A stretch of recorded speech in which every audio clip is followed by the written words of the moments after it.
Coucou à tous, à toutes.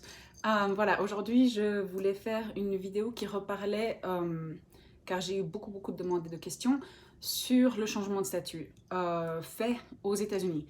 Donc voilà, j'ai été au pair pendant 2 ans et j'ai changé mon statut en F1, ce qui est étudiant, sur le territoire. Donc je ne suis pas rentrée en Belgique, je viens de Belgique, pas de France. Mais voilà. Alors, je vais parler en bref de mon expérience. Et ensuite, je vais faire un petit question-réponse de pas mal de questions que j'ai reçues. Et voilà. Alors, pour commencer, j'ai fait 2 ans au pair en Californie et puis j'ai fait un changement de statut où il y a plusieurs formes à remplir, dont le I-539, ce qui est vraiment le formulaire de base. On commence surtout par faire un I-20. Donc, la première étape, c'est vraiment de s'inscrire à l'école. Donc, trouver un collège, une université, on en parlera dans les questions-réponses. Faire une demande de I-20. Une fois le I-20 fait, il y aura le I-539. L'école enverra vraiment toutes les étapes une par une. Et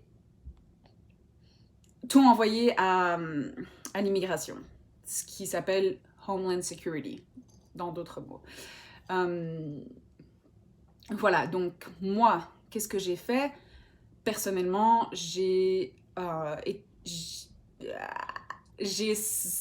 comment on dit ça, j'ai économisé, voilà, j'ai économisé un semestre complet avant même de pouvoir commencer l'école, juste pour être sûre, parce que voilà, ça coûte beaucoup de sous.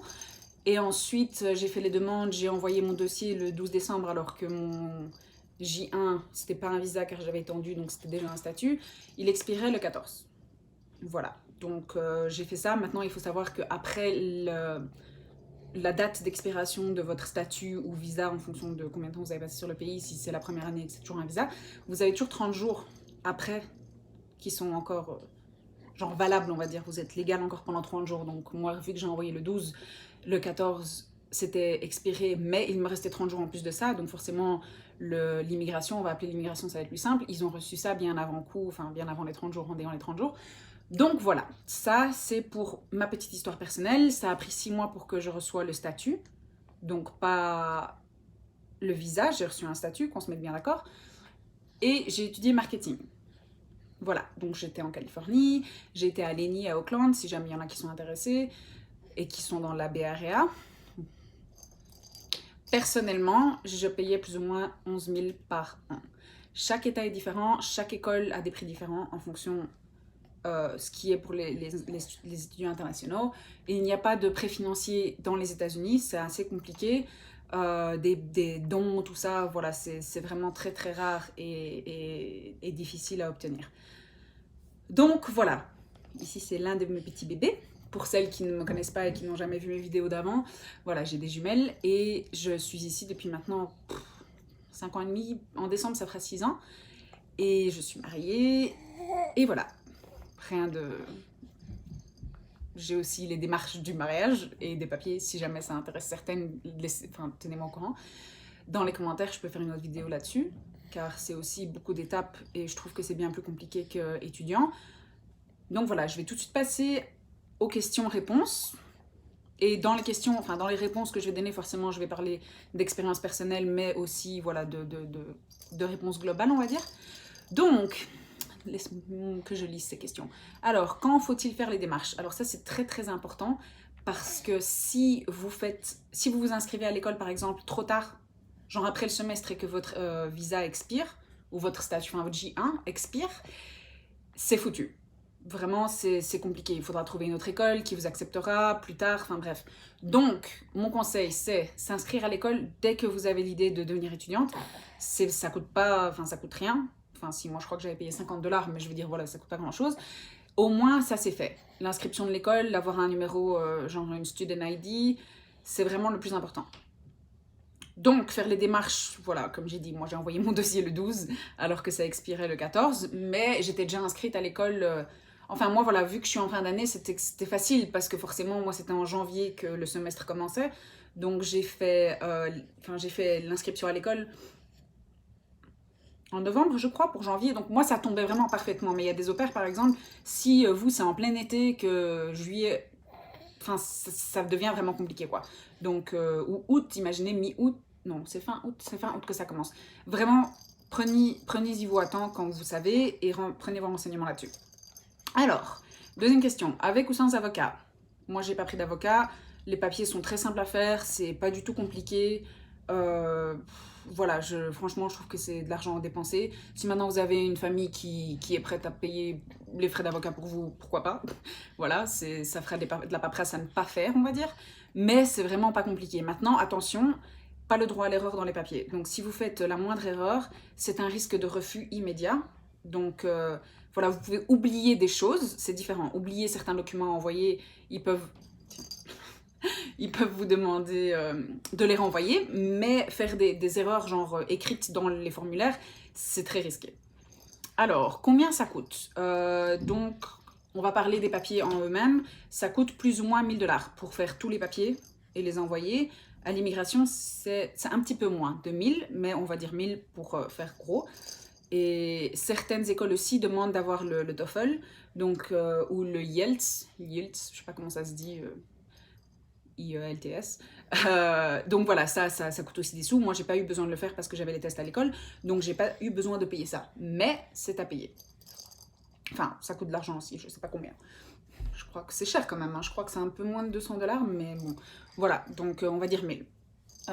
Alors, question suivante. Oui, donc les frais, donc pardon. Oui, donc là, ça c'est les frais pour les papiers et les frais d'études. Voilà, je l'ai dit plus tôt, je paye 11 000 $. Enfin, je payais plus ou moins 11 000 par an, à savoir qu'il faut être temps plein, donc 12 crédits minimum. J'ai eu certains semestres où je faisais plus de 12 crédits parce que justement, voilà, c'est pas facile en fonction du du degré, enfin voilà, de ce que vous voulez étudier. C'est pas tout le temps évident de tomber à pile sur 12 crédits. Et moins de 12, pas possible. Alors, sponsor ou soi-même? Donc, moi, personnellement, j'ai eu un sponsor. Ma host était ma sponsor. Donc, en fonction des États, encore une fois, je sais que Chicago, c'est une preuve de 30 000 $ sur mon compte bancaire. En Californie, là où moi j'étais, c'était 20 000. Donc, voilà, ma host, elle devait, voilà, imprimer un compte en banque avec 20 000 dessus et remplir un formulaire comme quoi c'était mon sponsor. Voilà. Alors, pour toutes celles qui pensent, parce que ça revient tellement, oui, si mes hosts, ce sont mes sponsors, ça va être refusé d'office. Non, c'est n'importe quoi. Voilà, on va en revenir un peu plus tard, justement, juste après la question suivante, en fait. C'est si on rentre pour faire le visa. Donc, si vous voulez rentrer en France, justement, pour faire le visa, pour ensuite pouvoir voyager, genre, rentrer, revenir... comme vous voulez, là, ça pose problème. C'est risqué, mais en soi, même si vous êtes si vous êtes votre propre sponsor et qu'en plus de ça, vous vivez chez vos hosts, c'est le même risque parce que vous allez rentrer. Le problème qui se passe en fait, c'est que quand vous faites les démarches d'ici, ils ne regardent pas tant que ça à votre dossier. C'est beaucoup d'ordinateurs, c'est pas vraiment des personnes qui vont scripter votre dossier, tandis que si vous rentrez pour faire la demande, là, il y a de grandes chances que voilà, ils vont vraiment regarder en détail et ils vont vous poser des questions, ça va être un entretien pour pouvoir avoir le visa. Donc je déconseille fortement. Vraiment, à moins que vous n'ayez pas le choix, vous prenez le risque si vous voulez, mais vous avez des chances d'être bloqué. Après, vous pouvez toujours revenir en touriste, ça, il n'y aura pas de souci. Mais voilà, moi je l'ai pas fait, moi je suis pas rentrée, j'ai pas voulu prendre le risque parce qu'en plus de ça, moi ma host elle était ma sponsor et je vivais chez elle, donc j'avais la totale. Donc voilà, déconseillé. Et c'est ce qu'ils vous diront à l'école aussi. La question suivante, si on porte le visa. Ok, comment gagner des sous? Donc voilà, ça coûte très cher. Moi personnellement, j'ai fait du black, hein, on va pas se mentir. Je suis devenue arbitre de basket. Ce qui m'a ramené beaucoup d'argent. J'ai travaillé dans un café pendant quelques mois justement pour économiser. Et moi, personnellement, encore une fois, je travaillais pour ma host 15 à 20 heures par semaine juste pour le loyer. Donc voilà, je ne payais pas de loyer, mais je vivais chez elle gratuitement en échange de travailler pour elle. Donc j'ai beaucoup travaillé. C'était très difficile, mais voilà, c'est faisable. C'est pas impossible. Quand on veut, on peut, comme on le dit. Et alors après, il y a des options.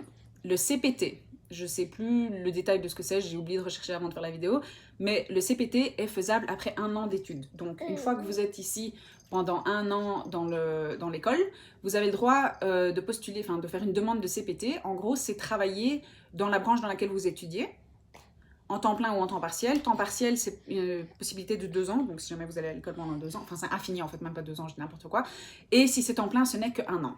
Donc moi j'ai fait ça, personnellement, j'ai fait CPT directement, j'ai dû trouver un boulot en 6 jours, c'était la misère.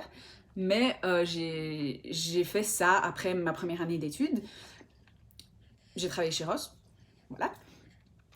Et l'autre option aussi, si jamais voilà, vous avez envie de rester une 3e année après vos études, il y a OPT. Donc ça vous permet de travailler à temps plein pendant 1 an dans, encore une fois, la matière dans laquelle vous avez été diplômé, parce que forcément, c'est toujours en fonction de, quoique l'OPT peut-être pas, merde, je sais plus. Mais dans tous les cas, ça vous permet de travailler pendant 1 an. Je pense que ça reste, quoique peut-être pas, je sais plus, mince. Bon, à vérifier, mais dans tous les cas, ça vous permet de travailler. Et il faut se dire que si vous faites business, comme moi j'ai fait business, j'ai fait marketing, mais en soi ça s'appelait marketing and sales. Donc j'ai travaillé dans un magasin pas de vêtements, je dis n'importe quoi, Ross. Mais vous pouvez travailler dans beaucoup de branches. Forcément, si vous faites business, ça vous ouvre les portes à tout. Alors la question suivante, travailler pour ces hosts rémunérés. Donc ça, c'est une question que je peux pas trop répondre forcément parce que moi, j'ai pas été payée.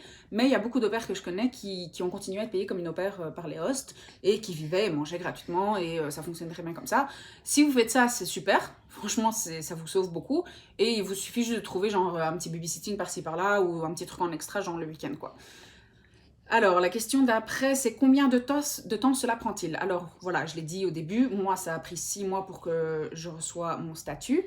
Maintenant, ça dépend des États, ça dépend forcément de la demande, de combien de personnes demandent. Enfin, c'est assez difficile à savoir, je sais que ça prend du temps. Moi, 6 mois, voilà, après 4 mois, il m'avait demandé une preuve de quelque chose, donc, et les 2 mois qui suivaient, j'ai reçu le statut.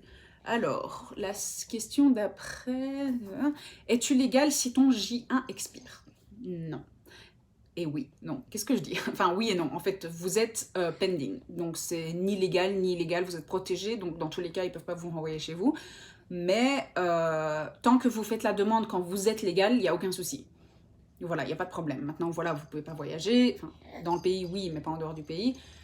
Et c'est vraiment, oui, c'est un statut pending. Il n'y a pas de nom, en fait. Vous êtes techniquement toujours sur le J1, mais en transfert vers un F1, si ça a un peu de sens ce que je dis. La question, combien de temps le F1 dure? Alors, c'est automatiquement 2 ans, car c'est 2 ans pour avoir un associate degree. Et si vous transférez dans une université pour faire un bachelor, ce qui équivaut un peu à une licence de 3 ans en France et du coup un bachelier en Belgique, c'est 4 ans, obligatoire. 4 ans, ça se fait pas dans un City Community College, on en reviendra un peu plus tard.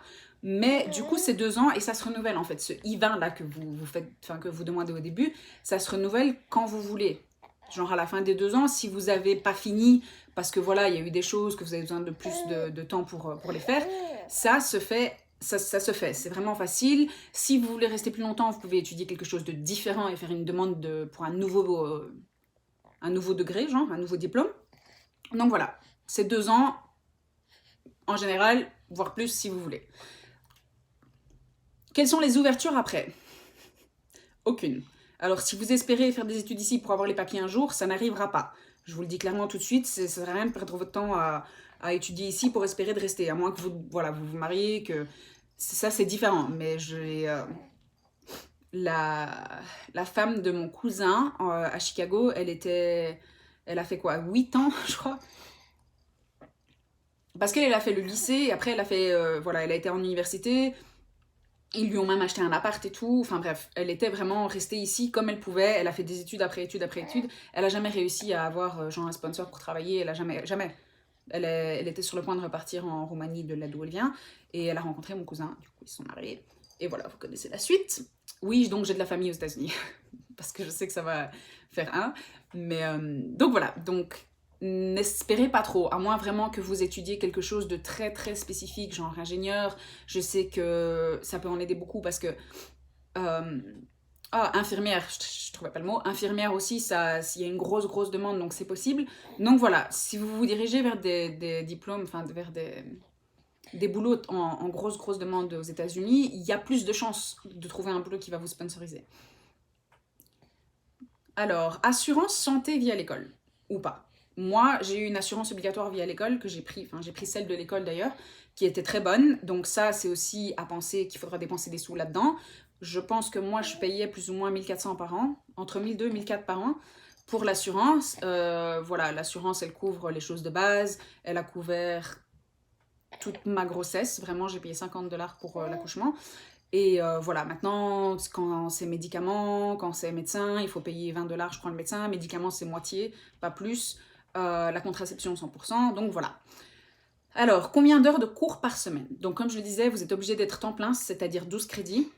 Et en fonction des cours, on ne sait jamais. Moi, je crois que j'allais, si je me souvenais bien, 3 fois par semaine, 4 heures plus ou moins. Enfin, oui, ça revient. En général, un crédit, c'est 1 heure. C'est comme ça qu'on le pense. Ça dépend des cours, mais en général, c'est comme ça que ça se passe. Donc, pensez 12 à 16 heures par semaine. C'est pas grand-chose. Vraiment, ça n'a rien à voir chez nous. Mais voilà, oui, 12 à 16 heures par semaine en tant que temps plein si vous faites le minimum. Hein. Donc, si vous faites les 12 crédits. Est-ce que c'est comme dans les films? Parce que ça me revient quand même beaucoup. Oui, est-ce qu'il y a des Américains dans les écoles? Voilà. Alors moi, personnellement, les City Community College, c'est beaucoup les gens les plus âgés. Alors oui, il y a des Américains, mais c'est des gens plus âgés qui retournent à l'école justement, qui prennent des cours par-ci, par-là. C'est pas du tout comme dans les films. Vraiment, il faudra pas s'attendre à vivre le rêve, à moins que vous allez directement dans une université. Ça, c'est différent. Parce que voilà, la plupart des gens, en général, c'est ce qu'ils font. Hein, ils vont directement dans une université pour faire les 4 années, pour avoir le bachelier. Les gens qui ont un peu moins d'argent, c'est ce qu'ils font, c'est qu'ils vont 2 ans dans un City Community College. Donc oui, il y a des jeunes, mais voilà, c'est pas tant que ça, quoi. J'ai fait 3 écoles différentes quand même en Californie, en tant qu'au pair et après, bah, du coup, en étudiante. Et encore non, je mens. J'ai fait plus de 3 écoles parce que moi, mon campus, il y en avait 4 en fait, des écoles qui appartenaient au même... genre à la même chaîne, on va dire. Et après, j'ai fait une autre école quand j'étais au pair à San Francisco. Donc, c'était beaucoup des adultes, hein, faut pas se mentir. Je pense que si vous faites genre esthéticienne, infirmière, bon, il y aura la moitié-moitié, il y aura beaucoup d'étrangers, mais elles seront plus... Enfin, oui, ils seront plus jeunes. Donc voilà, donc c'est pas comme dans les films, faut pas s'attendre à ça. Je vais quand même donner une anecdote, j'ai été visiter une école à Delaware pour... Enfin, j'avais éventuellement une opportunité de devenir athlète là-bas, mais j'étais trop âgée. Bref, là, par contre, c'est comme dans les films, hein, tout à fait. C'est complètement comme dans les films, c'était le rêve. Genre, j'ai passé la meilleure semaine de ma vie, mais vraiment, c'était pas mal. Donc, là, j'en viens justement à la dernière question. Quelle est la différence entre les community et les community city college, c'est la même chose, et les universités? C'est exactement ce que je viens de dire. Les universités, c'est beaucoup plus cher, surtout pour nous. Et voilà, le community college city, c'est pareil, hein, encore une fois, je vais dire city college, ça vous apporte un associate degree. Ça, c'est le maximum que vous pouvez recevoir avec ça. Donc, vous n'allez jamais recevoir un bachelier avec bachelor, c'est pareil, on a compris, je crois, maintenant. Donc, voilà, vous n'allez jamais recevoir ça dans un collège comme ça. Ils n'ont pas les... Genre, c'est pas assez élevé, on va dire. Donc, voilà la différence. Si le associate degree, ça vous rapporte pas grand-chose, hein. C'est de l'expérience d'école, enfin de cours, voilà, tout ça, oui. Vous pouvez le mettre dans votre CV, c'est toujours bien, mais ça vous rapporte pas votre licence si vous étiez à la fac en France, quoi. Donc voilà, ça résume un peu tout. J'espère que j'ai couvert pas mal. J'en suis quand même déjà à 18 minutes, je vois. Donc voilà, j'espère que cette vidéo vous aura plu. Et si vous avez quelconque autre question, tenez-moi au courant. Et... il y en a une qui râle ici, donc je vais vous laisser et je vous dis à très bientôt. Merci pour avoir regardé la vidéo. À la prochaine!